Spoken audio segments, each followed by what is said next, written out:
বর্তমান সময়ে backbone cancer কিন্তু খুব বেশি পরিমাণেই লক্ষ্য করা যাচ্ছে।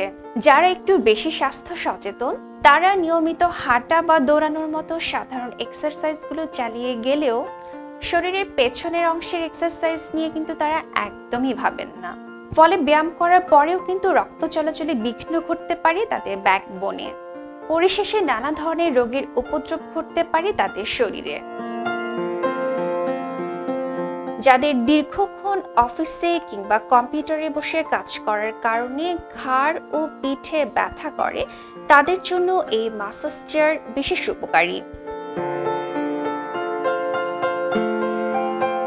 বডি ম্যাসাজের ফলে রক্ত সঞ্চালন বৃদ্ধির মাধ্যমে শরীরে সারাদিনের ক্লান্তি দূর করে এবং রোগ প্রতিরোধ করতে সহায়তা করে। প্যারালাইসিস রোগীদের জন্য ম্যাসাজের মাধ্যমে অবস্থানে অনুভূতি সৃষ্টি করে ও রক্ত চলাচল স্বাভাবিক করে। যাদের মাইগ্রেনের ব্যথা আছে তাদের জন্য এই ম্যাসাজ খুবই উপকারী। ক্লান্তি অবসাদ দূর করে ও কাজ করার গতি আনে। দেহে রক্ত সঞ্চালনের মাধ্যমে পরবর্তী বা পূর্ববর্তী স্ট্রোকের ঝুঁকি কমায়।